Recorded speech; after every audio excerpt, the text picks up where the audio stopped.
अस्सलाम वालेकुम, my name is doctor Khalood Imran. बढ़ती उम्र में लूज़ वजाइना की क्या वजूहात हैं और इसकी ट्रीटमेंट ऑप्शंस कौन-कौन सी हैं? आज हम यहाँ पे बात करेंगे।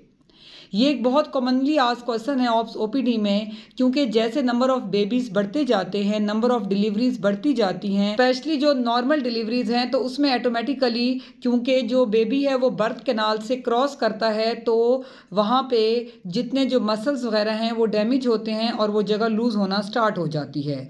तो फीमेल जो है with time, with number of kids जो है काफ़ी वरिड होती हैं। वो कहती हैं कि जी इसकी जो है कोई हमें ट्रीटमेंट ऑप्शन बताएं कि जो है इसको मज़ीद लूज़ होने से रोका जाए। तो इसमें ये है कि आपको थोड़ा-सा इसमें एक तो ये समझना है कि ड्यू टू नॉर्मल प्रोसेस, यानी कि बर्थ प्रोसेस, जो एक बच्चा पैदा हो रहा है उसकी वजह से जो रूट है वेजाइना का वो ऑटोमेटिकली लूज़ हो जाता है। अब मैं यहाँ पे बात करूँगी उन ख़वातीन की जिनके सिज़ेरियन सेक्शन हुए हैं, बड़े ऑपरेशन हुए हैं शुरू से ही, तो उनके अंदर जो है लूज़ वेजाइना की जो कंप्लेन है वो बहुत हद तक कम है, उन्हें ऐसी प्रॉब्लम्स नहीं हैं।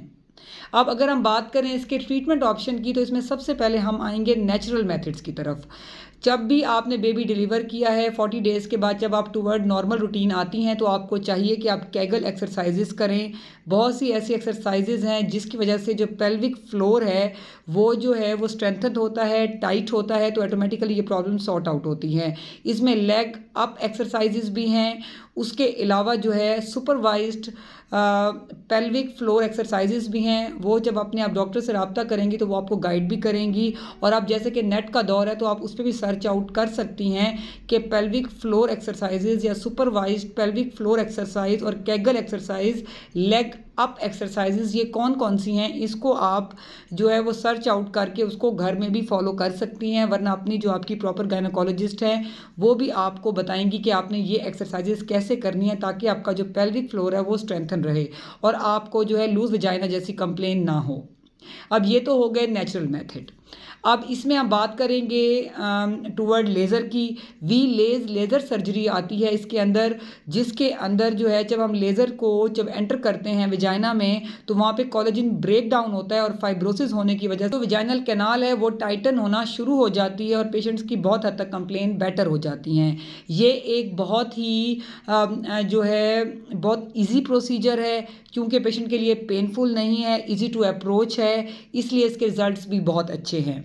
फिर वो फीमेल जो कि लेज़र नहीं करवाना चाहती तो फिर वो करवाती हैं सर्जरी, जिसे हम कहते हैं विजाइनोप्लास्टी, जिसके अंदर जो विजाइना के मसल्स हैं उनको डायसेक्ट करके आपस में जोड़ दिया जाता है, जिसकी वजह से सेम वही कोलेजन ब्रेक डाउन और फाइब्रोसिस का प्रोसेस, एडिशंस का प्रोसेस होना स्टार्ट हो जाता है, जिसकी वजह से बहुत हद तक जो है विजाइना टाइट हो जाता है। इसके रिजल्ट्स भी बहुत अच्छे हैं। लेकिन आपने यहाँ पे एक बात नोट करनी है, जब आपने ये प्रोसीजर्स करवा लिए हैं जैसे कि लेज़र और सर्जरी, उसके बाद आपने नॉर्मल बेबी डिलीवर नहीं करना।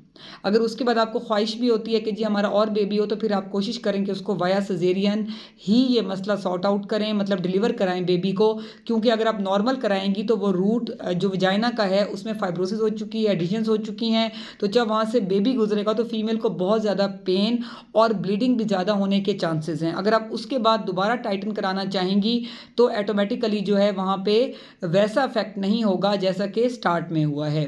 इसलिए जब भी आपने करवाना है कोशिश करें जब आपकी फैमिली कंप्लीट हो जाए, अब आपने और बच्चे नहीं करने, फिर आप वीलेस सर्जरी या विजाइनोप्लास्टी की तरफ जाएं। तो ये पेशेंट हमसे बहुत कॉमनली पूछते हैं, उन्हें काफ़ी इश्यू होते हैं, स्पेशली जब शादी को काफ़ी अरसा गुजर जाता है और उसके बाद फीमेल जो है वो फील नहीं करती गुड, तो हमारे पास रिपोर्ट होती हैं। तो मैं ये उम्मीद करती हूँ कि इस सेशन के थ्रू काफ़ी हद तक आपका कॉन्सेप्ट क्लियर हो गया होगा।